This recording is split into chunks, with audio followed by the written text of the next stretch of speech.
Welcome students, very short process, একদম সহজ করে ভাবো। আজ ক্লাস কোঅর্ডিনেশন কম্পাউন্ডের সেকেন্ড ক্লাস। 12 এর কোঅর্ডিনেশন কম্পাউন্ডের ফার্স্ট ক্লাস আমরা আগের দিন আলোচনা করেছি। আজ সেকেন্ড ক্লাসে মেন আলোচনা ইউপ্যাক নোমেনক্লেচার আর আইসোমারিজম। ইউপ্যাক নামকরণ আর সমাবয়বতা, এটা শিখলে আমরা চ্যাপ্টারের 70% কমপ্লিট করে ফেলেছি। আরো বেশি 80%, 20% শুধু ক্রিস্টাল ফিল্ড থিওরি পড়ে থাকবে পরের দিনের ক্লাসের জন্য, হলেই চ্যাপ্টার শেষ। একদম ভালো করে শোনো, আজকের ক্লাস থেকে কিন্তু কোশ্চেন থাকবেই। ইউপ্যাক নোমেনক্লেচার থেকে একটা কোশ্চেন অবশ্যই থাকবে। এখন আমরা প্রথম যেটা জানতে হবে, দেখো লিগ্যান্ড তোমরা শিখে গেছো। সমস্ত লিগ্যান্ড আমরা যে কটা পেরেছি আমি এখানে লিখেছি।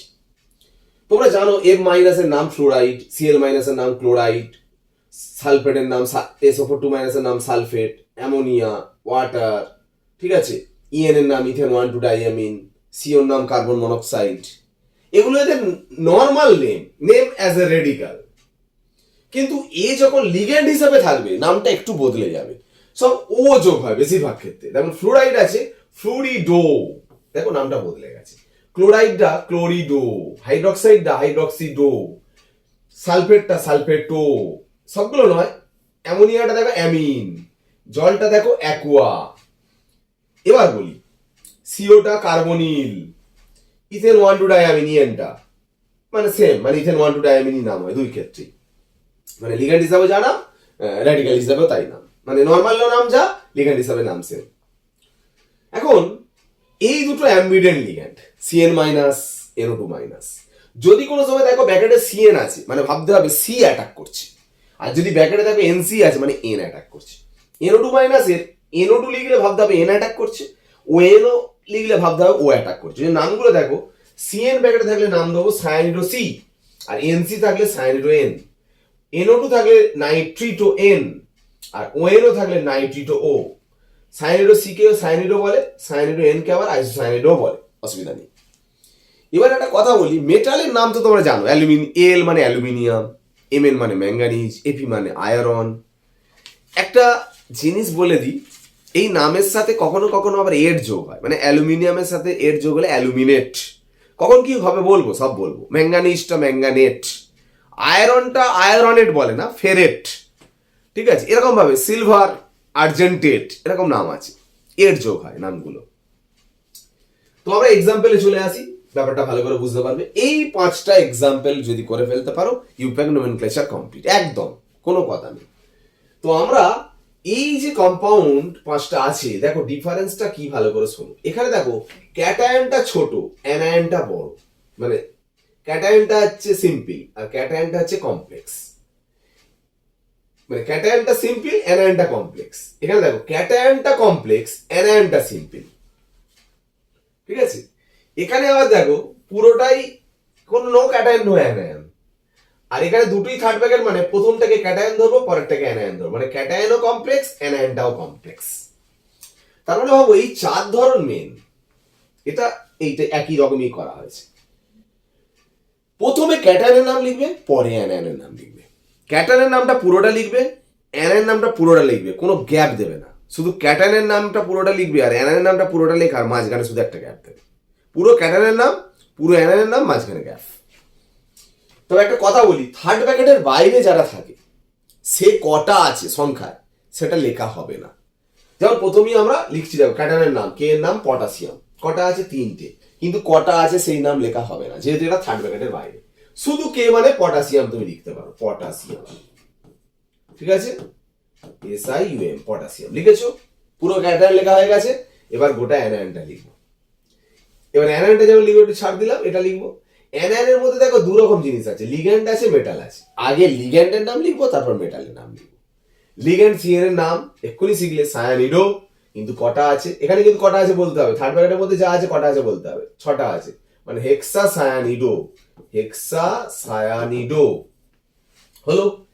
তারপরে মেটালের নাম লিখবে, এখানে যেটা লিখবো সেটা হচ্ছে ফেরেট, FERRATE, ব্র্যাকেটে এর জারণ সংখ্যা মানে অক্সিডেশন নাম্বার বের করে নেবে, +1 × 3 FeX, আর Cn এর -1 × 6 = 0 করলে দেখো x = কত হচ্ছে, +3 আসছে, নাকি না?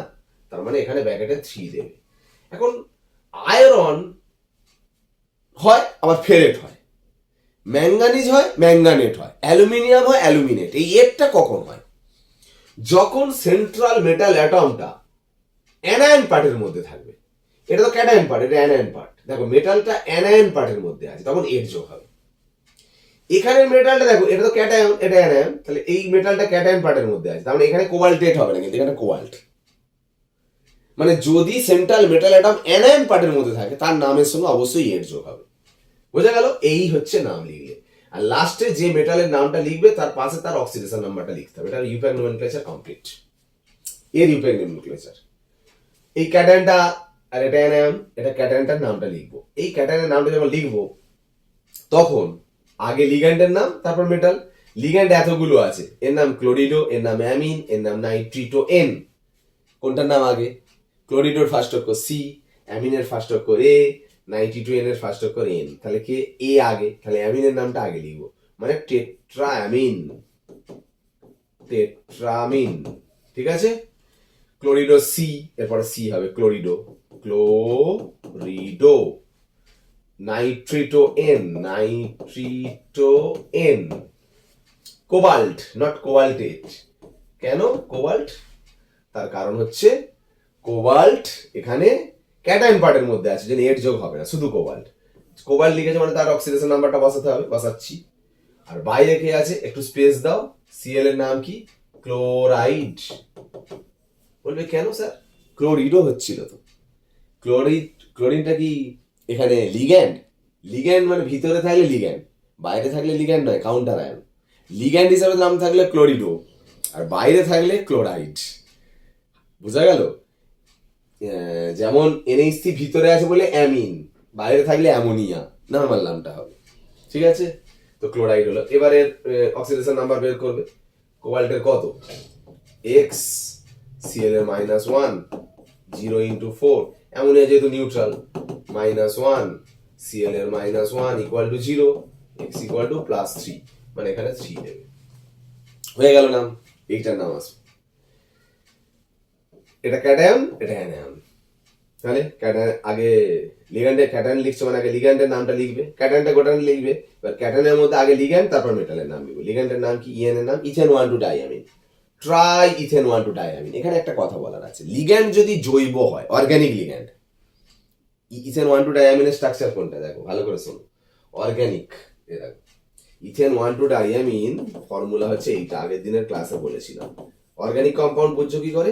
এর মধ্যে দেখো কার্বন হাইড্রোজেন দুটোই আছে। কার্বন হাইড্রোজেন দুটোই থাকলে তাকে অর্গানিক কম্পাউন্ড বলে, জৈব যৌগ। অর্গানিক কম্পাউন্ড বা অর্গানিক লিগ্যান্ডের ক্ষেত্রে কি হয় জানো তো?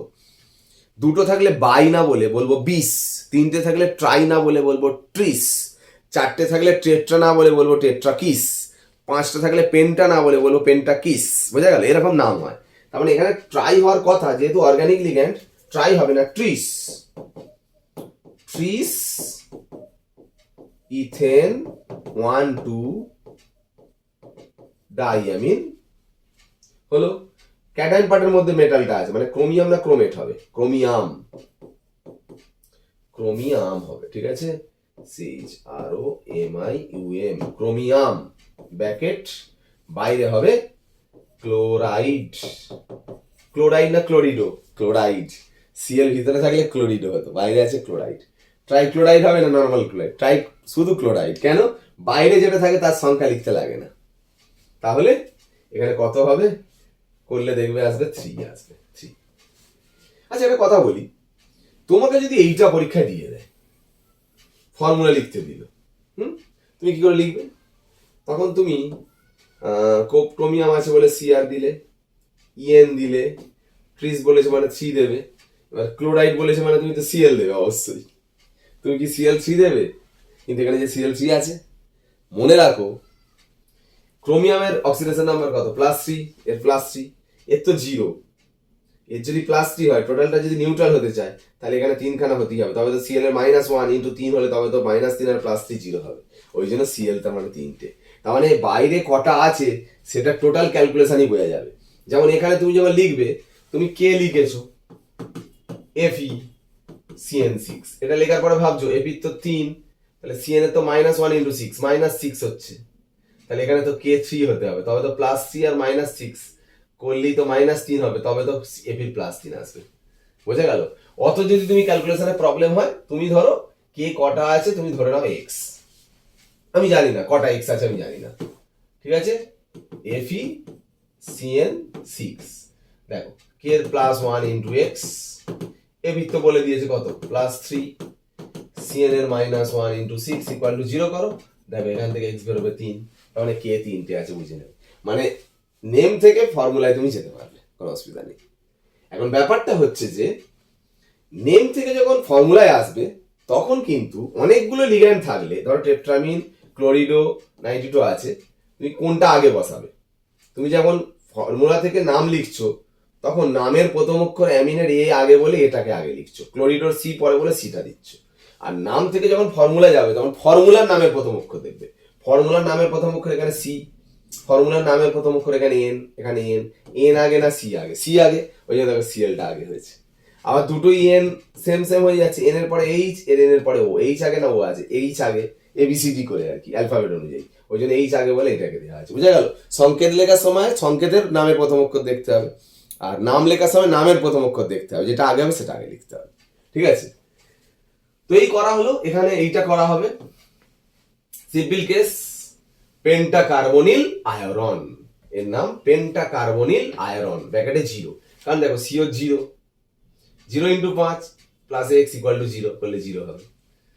হলো এইটা কি করে করব? দেখো নোট করলে নোট করো, স্ক্রিনশট নাও, এইটার বললেই কিন্তু ইউপ্যাক নোমেনক্লেচার কমপ্লিট হবে। ভালো করে দেখো, এইখানে কিন্তু মনে রাখবে দুটো থার্ড ব্র্যাকেট দেওয়া থাকলে প্রথম থার্ড ব্র্যাকেটটা ক্যাটায়ন ধরতে হবে, পরের থার্ড ব্র্যাকেটটা অ্যানায়ন ধরতে হবে, এটা ক্যাটায়ন এটা অ্যানায়ন, ঠিক আছে? তাহলে এটা লিখছি, দেখো হেক্সামিন কোবাল্ট ব্র্যাকেট পেন্টাক্লোরিডো, ছাড় দিলাম, অ্যানায়নটা লিখবো পেন্টাক্লোরিডো ক্যাডমেট, এটা এড করলাম কেন? এটা অ্যানায়ন পার্টের মধ্যে আছে, আর এটা ক্যাটায়ন পার্টের মধ্যে আছে, মানে শুধু কোবাল্ট। এবার দেখো কোবাল্টের X, অ্যামোনিয়া 0 × 6, ক্যাডমিয়ামের Y, Cl এর -1 × 5 = 0, তাহলে X + Y = 5, এই দুজনের মিলিয়ে 5, তার মানে এখানে 3 দেবো, এখানে 2 দেবো। কেন এখানে 3 এখানে 2 কেন? এটা একটা আইডিয়া রাখতে হবে। যেমন কোবাল্ট সবসময় +3 হয়, ক্যাডমিয়াম, জিঙ্ক এরা সবসময় +2 হয়, এগুলো মনে রাখতে হবে। অ্যালুমিনিয়াম +3 হয়, ক্রোমিয়াম +3 হয়, +6 হয়, প্ল্যাটিনাম +2 হয়, +4 হয়, এইগুলো আইডিয়া রাখতে হবে। আয়রন +2 হয়, +3 হয়, কপার +1 হয়, +2 হয়, এই আইডিয়াগুলো থেকে তোমাকে করতে হবে কিন্তু এইটা, ঠিক আছে? এই 4 রকমের টোটাল নোমেনক্লেচার, এই 4 রকম শিখলে কিন্তু টোটাল নোমেনক্লেচার কমপ্লিট। এখন যেটা করানো হবে সেটা হচ্ছে আইসোমারিজম, ঠিক আছে? সমবায়বতা। অ্যাকচুয়ালি আইসোমার কথার অর্থ কি? দেখো ফর্মুলা সেম কিন্তু কি আলাদা। আমি প্রথম আসছি আইসোমারে দুটো পার্ট, একটা স্ট্রাকচারাল, একটা স্টিরিও আইসোমার। স্টিরিও আইসোমার মানে তার আবার দুটো ভাগ, একটা জিওমেট্রিক্যাল জ্যামিতিক, আর একটা অপটিক্যাল মানে আলোকীয়। একটা কথা বলি, দেখো কোঅর্ডিনেশন নাম্বার 4 হলে জানো শেপ কিরকম হয়, এইরকম শেপ হয় বা এইরকম শেপ হয়। এইরকম ধরো আমি ফর্মুলা দিলাম MA2B2 দিলাম, এই শেপে মানে কোঅর্ডিনেশন নাম্বার 4, বুঝতে পারছো? এটা থার্ড ব্র্যাকেটের মধ্যে আছে, এটা মেটাল, এই দুটো লিগ্যান্ড, দুটো 4টে লিগ্যান্ড মানে 4টে বন্ড করেছে, মানে কোঅর্ডিনেশন নাম্বার 4। কোঅর্ডিনেশন নাম্বার 4 এ তোমার যদি এরকম গঠন হয়, স্ট্রাকচার হয়, তুমি দেখো দুটো একে এরকম পাশাপাশি আঁকতে পারো, আর দুটো একে তুমি এই রকম আঁকতে পারো অপোজিটে, মানে ডিরেকশনটা আলাদা করে, দুটো জিওমেট্রি হবে। যেমন PTNEC=Cl2, দেখো দুটো Cl সেম ডিরেকশনে, দুটো Cl অপোজিট ডিরেকশন, তাই কি না? তার মানে একটা সিস একটা ট্রান্স, দুটো জিওমেট্রিক্যাল আইসোমার। তুমি বলবে এইটা হলো না কেন? এর কোনো জিওমেট্রিক্যাল আইসোমার হয় না, ওই জন্য এটা কখন হয় বলো তো? উইক লিগ্যান্ড হলে, এটা স্ট্রং লিগ্যান্ড হলে। ওই জন্য যা তোমার কোশ্চেন দেবে স্ট্রং লিগ্যান্ড দিয়ে দেবে, চিন্তা নেই। কারণ উইক লিগ্যান্ড দিলে এইরকম হবে, এর কোনো আইসোমারিজম হয় না, কারণ এর তো প্রত্যেকের সাথে প্রত্যেকের 109° 28' অ্যাঙ্গেল, যেখানেই রাখো না কেন সেম হবে ঘুরিয়ে ফিরিয়ে। সেই জন্য এইটা হবে একটা সিজ একটা ট্রান্স। এবার যদি কোঅর্ডিনেশন নাম্বার 6 দেয়, ধরো এখানে 6 কোঅর্ডিনেশন নাম্বার দেখো, 4 2 6টা, 6টা স্ট্রাকচার এরকম হয়, দুটো সিএল একই দিকে করে আঁকবে আর দুটো সিএল অপোজিট দিকে করে আঁকবে, একটা সিজ একটা ট্রান্স। তুমি বলবে এই দুটোই হয়, আর হয় না। তুমি বলবে এই সিএলটা এখানে না দিয়ে এখানে যদি দিই, একই, এখানে দাও এখানে দাও এখানে দাও আর এখানে দাও, সেম। কেন বলো তো? এটাও 90 ডিগ্রি, এটাও 90 ডিগ্রি, এটাও 90 ডিগ্রি, এটাও 90 ডিগ্রি, শুধু উল্টো দিকে অপোজিট দিকে রাখলে শুধু 180 হচ্ছে। কেন বলো তো? এইরকম তো 4টে থাকে, এইরকম এরকম এরকম এরকম, ওপরে এটা থাকে, তো সবার সাথেই তো 90 ডিগ্রি করছে, বুঝতে পারছো? বোর্ডে বলে মনে হচ্ছে না এটা অন্য অ্যাঙ্গেল, এরকম তো আছে, এর সাথেও 90 থাকবে, এরকম এরকম থাকা মানে এর সাথেও 90, এর সাথেও 90, বুঝে গেল? এই দুটোই হবে। এটাও কোঅর্ডিনেশন নাম্বার 6। কেন বলো তো? দুটো, আর ইএন তো দুটো করে বন্ড করে, 2 2 4 2 6টা, এরকম দুটো সিএল একই দিকে, দুটো সিএল অপোজিট দিকে, আর ইএন দুটো করে বন্ড করে বলে দেখো, দুটো করে বন্ড করেছে, এই একটা সিস একটা ট্রান্স হলো। এবার অপটিক্যাল আইসোমার মানে কি? তার মানে প্রত্যেকের জিওমেট্রি আলাদা। এর আইসোমার মানে কি? ফর্মুলা, এরও ফর্মুলা যায়, এরও ফর্মুলা তাই, জিওমেট্রি আলাদা, জিওমেট্রিক্যাল আইসোমার, একটা সিস একটা ট্রান্স, ফর্মুলা সেম, দুটো ফর্মুলাই তো, এটা একই ফর্মুলা কিন্তু জিওমেট্রি আলাদা। অপটিক্যাল আইসোমার মানে সেম ফর্মুলা, শুনে নাও, একজন আর একজনের যদি মিরর ইমেজ হয়, দর্পণ প্রতিবিম্ব, দুজন দুজনের অপটিক্যাল আইসোমার, মানে আলোকীয় সমবায়ক। যদি মিরর ইমেজ হয়, একটা কথা বলি, পি এর মিরর ইমেজ কি? কিউ। কিন্তু কিউ পি এর সঙ্গে কি মিলে যাচ্ছে? মিলছে না, তার মানে মিরর ইমেজ। কিন্তু এম এর মিরর ইমেজ করলে, মানে আয়নায় রাখলে এমই পাবে, মানে মিরর ইমেজ হচ্ছে হয়তো কিন্তু মিলে যাচ্ছে, তার মানে এটা মিরর ইমেজ বলা যায় না। যেমন মানে মিরর ইমেজ মানে দর্পণ প্রতিবিম্ব এমন হবে, সে কিন্তু যেটা দর্পণ প্রতিবিম্ব আঁকলে তার সঙ্গে পুরো মিলে যাবে না, না হলে সেটা মিরর ইমেজ হবে না, বোঝা গেল ব্যাপারটা? তার মানে এম এর মিরর ইমেজ হচ্ছে না, কিন্তু পি এর মিরর ইমেজ হচ্ছে। তাহলে একটা কথা বলি, দেখো মনে রাখবে, ট্রান্সের মিরর ইমেজ হয় না, কারণ একে আয়নায় রাখলে এখানে যেটা পাবে একই দেখতে পাবে, কিন্তু সিজের যদি আয়নায় রাখো অপোজিট পাবে। ওই জন্য অপটিক্যাল আইসোমার মনে রাখবে, ট্রান্সের কোনো অপটিক্যাল আইসোমার হয় না, সিজের কিন্তু দুটো অপটিক্যাল আইসোমার হয়। দেখো সিজটা আঁকলে তার মিরর ইমেজ এঁকেছে, দেখো দুটো দুটো আলাদা, দেখো এর সঙ্গে মিলছে না কিন্তু। তার মানে কোনো কম্পাউন্ড দিয়ে বলে যদি অপটিক্যাল আইসোমার কটা, ট্রান্সের হয় না, সিজের দুটো অপটিক্যাল আইসোমার। এর জিওমেট্রিক্যাল আইসোমার কটা? দুটো, সিজ আর ট্রান্স। তার মানে জিওমেট্রিক্যাল আইসোমার দুটো, সিজ ট্রান্স। অপটিক্যাল আইসোমার ট্রান্সের হয় না, সিজের দুটো। আর যদি তোমাকে বলে টোটাল স্টিরিও আইসোমার কটা? 3টে। কেন? এই তো সিজ দুটো আর ট্রান্স একটা, ট্রান্সের তো আর আইসোমার হচ্ছে না। টোটাল স্টিরিও আইসোমার বললে কিন্তু টোটাল 3টে বলতে হবে, ঠিক আছে? আর স্ট্রাকচারাল গঠনগতটা বলে দিই, দেখো 4টে ভাগ: লিঙ্কেজ বন্ধন সমবায়তা, আয়নাইজেশন আয়নন সমবায়তা, কোঅর্ডিনেশন সবর্গীয় সমবায়তা, হাইড্রেট মানে হাইড্রেট সমবায়তা। দেখেই বুঝতে পারছো দেখো এই দুটো কম্পাউন্ডের মধ্যে ডিফারেন্স কি। ফর্মুলা সেম, এখানে দেখো ও এন মানে ও বন্ড করেছে, এখানে এন বন্ড করেছে, বন্ডের নেচার আলাদা বলে এটা লিঙ্কেজ বন্ধন আইসোমার। এখানে দেখো এইটা ভাঙলে বিআর মাইনাস পাবে, এটা ভাঙলে SO4 2 মাইনাস পাবে, যেহেতু এর বাইরে বিআর আছে বিআর মাইনাস পাবে, এর বাইরে SO4 আছে SO4 2 মাইনাস পাবে। আয়নটা আলাদা, যেন আয়নাইজেশন। এখানে দেখো এই কোবাল্ট ক্রোমিয়ামের সাথে, এখানে কোবাল্টের সাথে অ্যামোনিয়া, ক্রোমিয়ামের সাথে সিএন। পরেরটা দেখো শুধু ইন্টারচেঞ্জ আছে, ক্রোমিয়ামটা এখানে চলে এসেছে, কোবাল্ট এখানে চলে এসেছে, ইন্টারচেঞ্জ হলে সেটা বলে কোঅর্ডিনেশন আইসোমার। ফর্মুলা কিন্তু সেম, এরও যা ফর্মুলা এরও তাই ফর্মুলা। এখানে দেখো ওয়াটার মলিকিউল, এখানে যে কটা আছে এখানেও সে কটা আছে, এখানে একটা ওয়াটার বাইরে, 5টা ওয়াটার ভিতরে, এখানে 4টে ওয়াটার ভিতরে, 2টো ওয়াটার বাইরে। এই ওয়াটার মলিকিউলের নাম্বারের ডিফারেন্স থাকলে ভিতরে বাইরে করে, দ্যাট ইজ হাইড্রেট আইসোমার। এগুলো স্ট্রাকচার, এগুলো খুবই ইজি, এক্সামে আসবেই আসবে, কোনো কথা নেই। এই দুটো কম্পাউন্ড দিয়ে বলবে এর ডিস্টিংগুইশ করো, মানে রাসায়নিকভাবে পার্থক্য করো। কিচ্ছু না, দুভাবে করা যায়। একটা সিলভার নাইট্রেট দিতে পারো, দিলে AgBr এর এখানে প্রেসিপিটেট করবে। কি কালারের প্রেসিপিটেট? ইয়েলো কালারের প্রেসিপিটেট। এখানে কোনো প্রেসিপিটেট পড়বে না, যেহেতু বিআর মাইনাস নেই। একমাত্র হ্যালোজেন থাকলে সিলভার নাইট্রেটের সঙ্গে রিঅ্যাকশন করে। আর যদি তুমি আরেকটা করতে পারো, বেরিয়াম ক্লোরাইড দাও, দুটোতেই। বেরিয়াম ক্লোরাইড দিলে আবার সালফেটের সঙ্গে রিঅ্যাকশন করে, সালফেট আবার এর বাইরে আছে, এর তো সালফেট ভিতরে রিঅ্যাকশন করবে না, তাহলে এর সালফেটের সঙ্গে রিঅ্যাকশন করলে বেরিয়াম সালফেটের হোয়াইট প্রেসিপিটেট পড়বে, এখানে কোনো প্রেসিপিটেট পড়বে না। ডিস্টিংগুইশ কমপ্লিট হয়ে গেল। সামনের দিন শুধুমাত্র শুধুমাত্র শুধুমাত্র শুধুমাত্র ক্রিস্টাল ফিল্ড থিওরি নিয়ে ফিরে আসবো, চ্যাপ্টার শেষ। ওকে, সামনের দিন ক্লাসে অবশ্যই ফোকাস থাকতে হবে। আজ ক্লাস এখানে শেষ করলাম, ওকে বাই।